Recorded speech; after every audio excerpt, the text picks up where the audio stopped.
All right, how's everyone doing today? So, I'm going to get into some mental strategies for dealing with the pain and the fatigue that comes from training and from physical performance. We all have our varying types of mental coping strategies to deal with that pain, because pain is not something that's easy to overcome. We have to have a mechanism for dealing with that. And depending on the type of approach you take, that will determine the quality of your performance and how well you can apply your skills. And it's not easy to deal with the pain. So this is why everyone has mental approaches to dealing with physical pain. So the first strategy that people tend to use is the disassociative strategy. And the second strategy is called the associative mechanism. So the main difference between these two is that one focuses on ignoring the pain, while the other focuses on accepting the pain. Okay? Now, let's talk about the disassociative strategy first. So the disassociative strategy involves avoiding any sort of awareness of the pain. So let's say you're in the middle of some heavy sprints. If you're using that disassociative method, you would be trying to ignore that pain, trying to pretend that it's not there, thinking about other things. If you're on a long run, you're not focusing on just being involved in the movement of the running. You might be more involved in the surroundings, taking in this scenery around you. Another way that we disassociate is by using things like music, for example, or maybe you're listening to a podcast while you're training. And this just helps distract from the pain, from the sensations that are happening in the moment. And then let's say you have a 5-minute hard set. You have to get through for 5 minutes straight. Using that dissociative strategy, you will be trying to ignore the pain so you can just make it through the whole 5 minutes. It's avoidance, really. And this proves useful because if we want to just get to the point where we can last for the entire 5 minutes, then that might carry us all the way there, right? That's what this is useful for. As opposed to maybe without the distractions, you might not make it for the full 5 minutes. So this is a good starting point for your mental strategy for dealing with that pain, that coping mechanism. But again, it's avoidance. The root of it is avoidance. And so there's a limit to how much that we can get out of that strategy. Now, if we take the other approach, the associative approach, then we are looking to become aware of the pain, be aware of the sensations, be present in the moment. And this is one where we focus on exactly what the body's doing and exactly what the body is feeling.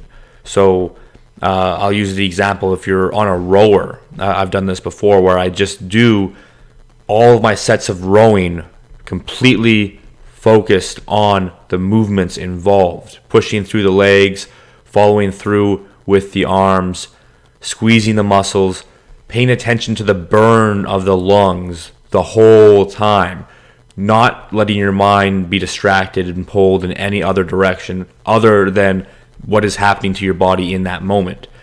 And so if you're doing sets of, let's say, 5-minute rows, you're focused on it for the whole time, then you have no other option but to be there. You can't use music, you can't use discussion, you can't use a podcast. Nothing is there to distract you. You are fully embedded in the moment.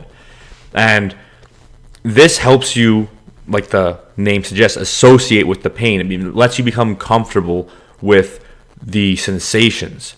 Because the thing is, if you want to be better at coping with pain, then it's better to be aware of the sensation, be familiar with it. As opposed to that disassociative method where you avoid it, it prevents you from becoming familiar with the pain.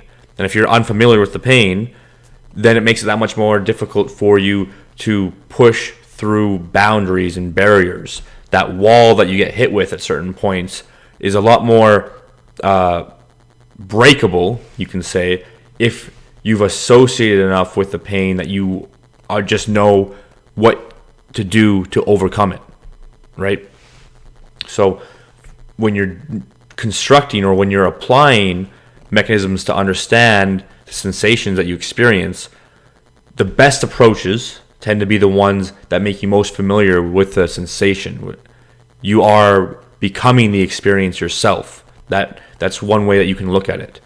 And so it's the same with mastering a skill, right? Physically mastering a skill requires you to repeat it and focus on the skill very in depth until it becomes second nature to you. Well, in these mental coping strategies, the idea is to become familiar with the pain so it's second nature to you, so that when those pain sensations hit, when that hard fatigue from that sprint or from that long distance jog where you're stuck for kilometers at a time, that's just second nature. Your body is ready and your mind is ready just to embrace it full-heartedly. And so what we see then is that most elite level performers are applying an associative strategy. Okay? Most elite level performers, whether they do it intentionally or unintentionally, are all becoming more aware of the pain of the training. And that's really from what we understand so far through research, is that the only people that can break their plateaus and their boundaries are the ones that associate with the pain, the ones that embrace it and then move through it. Because if you can't do this, then you'll be stuck in a situation with that dissociative method where you never become fully acquainted with that pain, where you can never push yourself to the next level and break new barriers because you've never bothered to become aware. You've never bothered to adapt to that stimulus and then move on. And if you can't do that, then you can't become elite. So the best approaches for building up your tolerance of pain from that training are to do your training without distraction. You have to train mentally to build the associative coping mechanism. So that means going into the gym without headphones. That means running for long distances without a podcast in. It means focusing on what the body's doing and becoming really comfortable in that pain sensation that you feel when you're doing hard training. And the more comfortable you get in that, then the higher the level you can strive towards. The issue is, it's tough to do that in the first place, right? A lot of us who have never really pushed ourselves can't really just jump into full awareness, full associative methods of mental approaches. And then we give up early, right? Someone that has never really trained that much before needs something to push them through the initial stages. So it's not that there's no value to the dissociative method.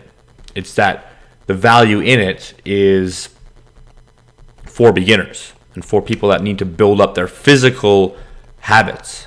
They need to get used to just being there in the first place, just training and getting used to the movements and used to making their body work. The associative method, on the other hand, is the one for someone looking to take their training to the next level. So the main takeaway here is that if you want to be a better athlete, or if you want to break your barriers, then you have to get comfortable with pain. Okay? You have to train for the pain. And that's what that associative method is for. Now, if you're just a beginner, then you need to get comfortable building the habit, which means you need to use this associative method to ignore the pain enough to make it through a full workout. Because your problem might be that you're not comfortable with getting through the entire workout, right? You might not take on your full 30-minute run because it just seems too daunting. You don't have a distraction. You don't have an escape for the whole time. But eventually, if you want to get to the next level, then you have to be able to do that run without distractions. Now, if you don't have any interest in pushing to the next level, then that disassociative method is perfectly fine. And it might just be what does it to keep you happy all the way through your training, all the way through your workouts and your daily exercises. So at the end of the day, it comes down to what you want to get out of your workouts. If you exercise because you want to feel good, and that's it, and it's perfectly fine reason why you want to exercise, then use that disassociative model. Use distractions to get you through so that you can enjoy the experience of exercise that much better. But if you want to get towards that next level, then you have to start taking out your distractions and becoming more aware of your body and more aware of the sensations so that you can bust down the barriers that are holding you back mentally. Because at the end of the day, majority of our limitations are mental, right? Most people cannot train to absolute failure on anything ever. It's almost impossible to train your body and to work your body to the brink of pure physical exhaustion. The mind always cuts you off before you get there. And that's why the best athletes in the world try to find ways to, you could say, immunize their brain against pain. So the only way to do that, of course, is to increase the tolerance, which means becoming hyper aware of that pain and the sensation so that you can eventually move to a higher threshold and then keep pushing from there. So again, if you want to be aiming at the elite, you need to be using this associative coping mechanism mentally. But if you just want to enjoy your workouts, then take the disassociative approach. That's perfectly fine. Either way, be aware of how you are mentally approaching your workouts and your training and your performance so that you can better take the method and take the path that fits for your situation. Okay. That's all I got for today. See ya.